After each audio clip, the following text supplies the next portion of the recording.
Hi, girls. Welcome back to the Pink Podcast. This is the last episode of the year, and therefore, I have a very special treat. I feel like this was almost divine intervention, or I don't know what to call it, but I feel like I got a perfect download of information, like a realization, which is talking about our New Year's resolution. I feel like we always do them wrong, which is why we always fail at our New Year's resolution. I mean, if you ask anyone around you, or if you reflect on yourself, I'm sure you can think of hundreds probably of New Year's resolutions that you've made that just kind of haven't ever worked out. And I don't think that it's just your fault. I think it's also the fault of the way that we're making these New Year's resolutions, which is why I have this episode. This episode is going to be about how to actually properly create your New Year's resolutions.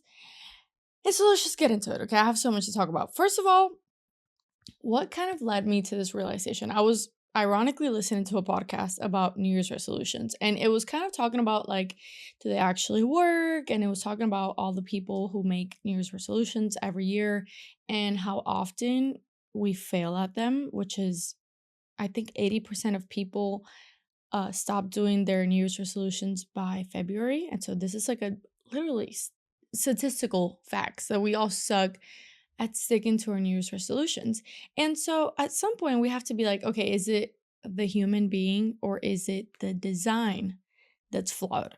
And what sprung on me, it was I was thinking of and just reflecting on different New Year's resolutions that I've made throughout my many years of creating New Year's resolutions. And I was thinking of which ones I actually followed through with, which ones failed, which ones, never saw the light of the second week. And I kind of noticed a pattern. And then it all kind of hit me at once, which was when I design, and I feel like this goes for all of us, our New Year's resolutions, we are focused on the end result. We are focused on the goal. Of course, that's what you think a New Year's resolution should be.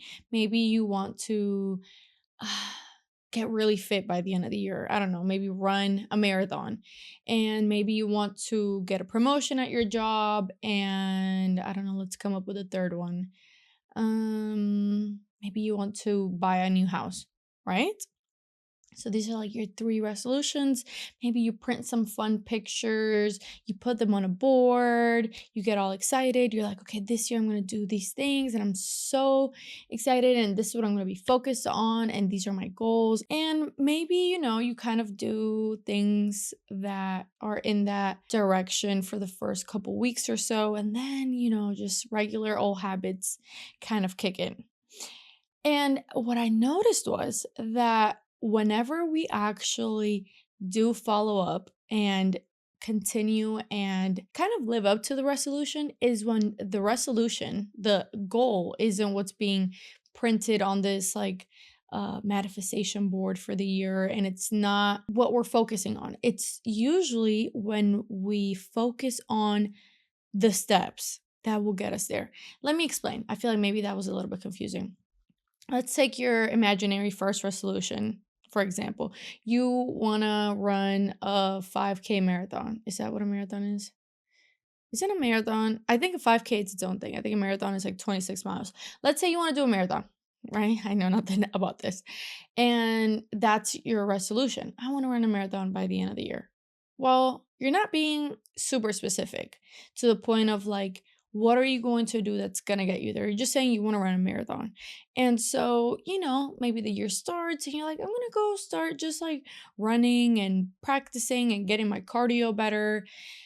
But there's no real, what would you call it? Like recipe. You're missing the recipe.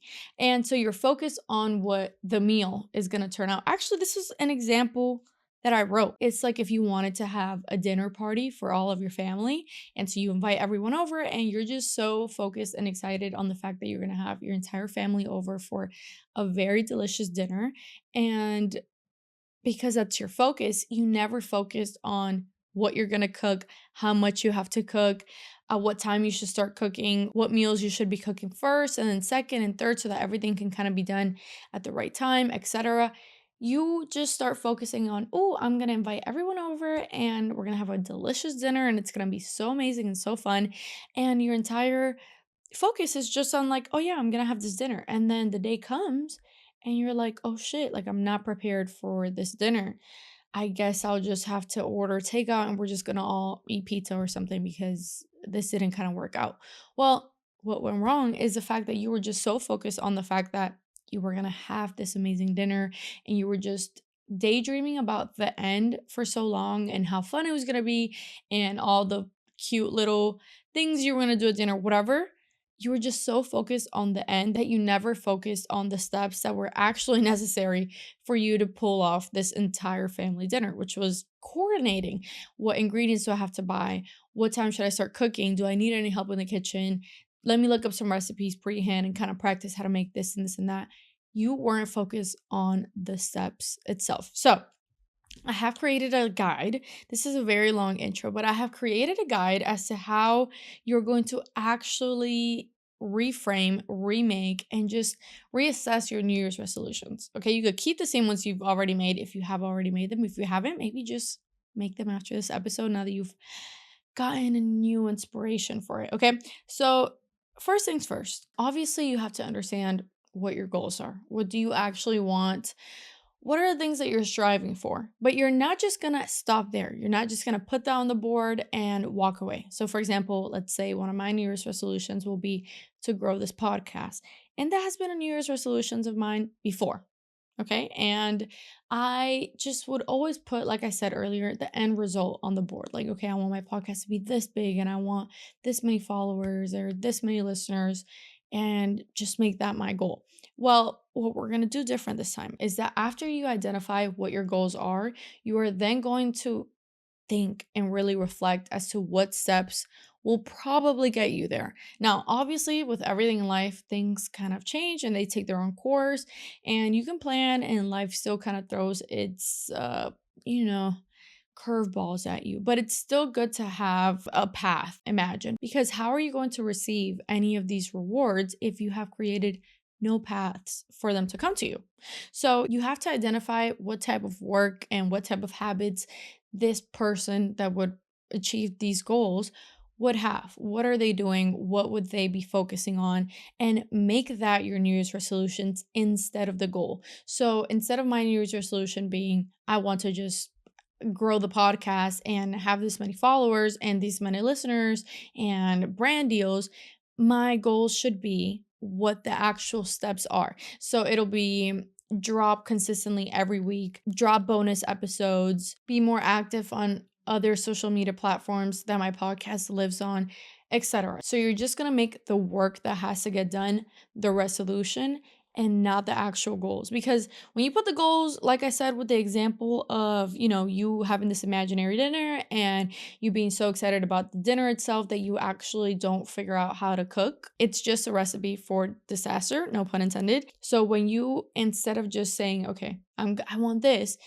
when you accept the work that you have to do instead and put that on the forefront, then you're identifying all the time what I have to be doing, what I have to be doing, not just what I want. Because, okay, you could want X, Y, and Z for however long. You could be super excited about that. And you're just going to be in the constant focus of, I want this by the end of the year. I want this. Like, it's not going to be a genie that's going to make you be able to run a marathon by the end of the year if you don't run at all now. So, after you identify what you actually want out of the year and you break that down into the work that has to be done instead of the imaginary wish, your next step is going to be to kind of take it one step at a time. Maybe you want to grow, like we said, in three different parts of your year, or maybe there's actually a lot more on there. But let's just stick to three for the sake of making it easy. Oh my god, if you could hear my cat causing ruckus, please ignore her. It's already kind of like a difficult task to transform yourself even in one aspect of your life, to maybe become more active and then to try to get a promotion at work and whatever it is.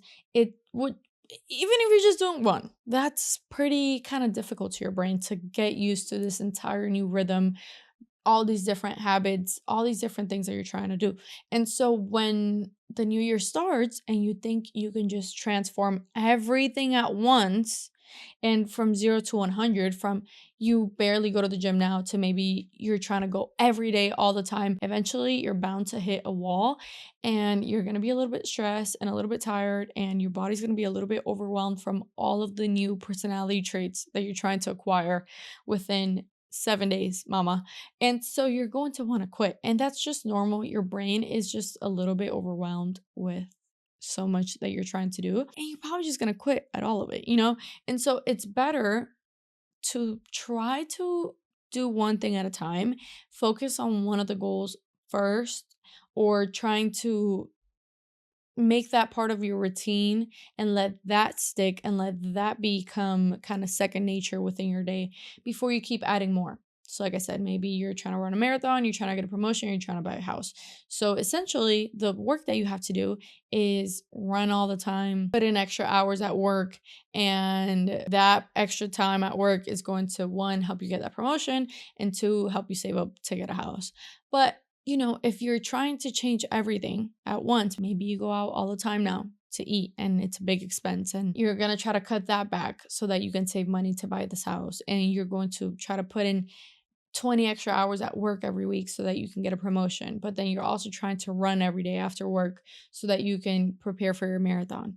You see how all these things can kind of start to conflict with one another? There's too many personality traits trying to develop themselves at once, trying to fight for your attention and your motivation, because a lot of the New Year's resolutions that we start are kind of fueled by motivation and not just routine and not just discipline. And it's okay because obviously there is something magical and beautiful about the motivation and the newness and the excitement of a new year, a new chapter, and you should use that to your advantage, but you can't overuse it to the point where then you kind of just toss everything out the window because everything's a little bit too overwhelming. Maybe focus on creating the routine and the habit of running every day for the first 2 months. Focus on running 5 minutes a day for a week and then bumping it up to 10 minutes a day for a week, and just kind of gradually growing these habits and this discipline to where it feels easy and synonymous.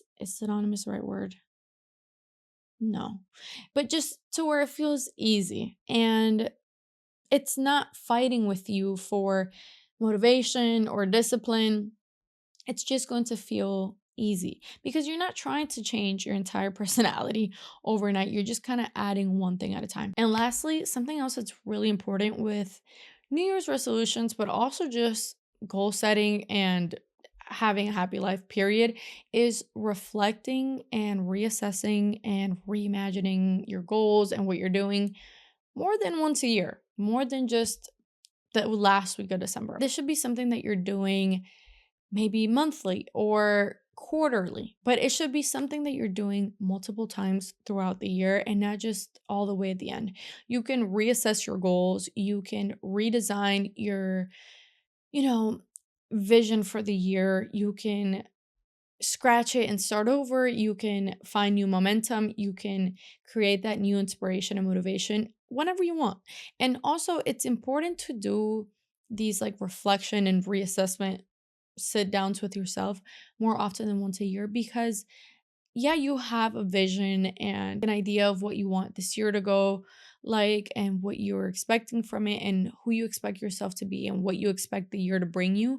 But life has its own plans and curveballs to throw at you. And so, even though you might imagine that things are going to go a certain way, things are going to take their own path and you're going to get some unexpected things that you maybe weren't expecting. It's bad, and some that you weren't expecting and they're great.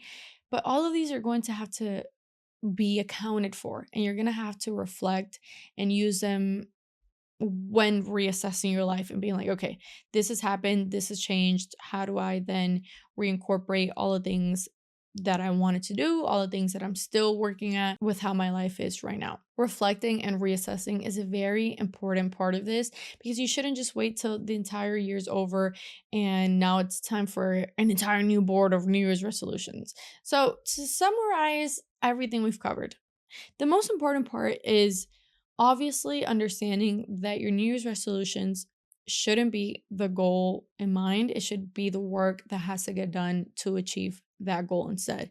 When you're focusing on the type of person that you need to become, when you're focused on the work that has to get done, when you're focused on the habits that have to be created and the routines that you have to stick by, instead of wishing upon a star that you're just somehow wake up and be this great version of yourself when you don't even understand the work that has to get done, your chances of achieving all of your New Year's resolutions are super slim. And I'm sure you can reflect on a lot of years that you've done that and look at what you have now and notice that those things have never really came to fruition.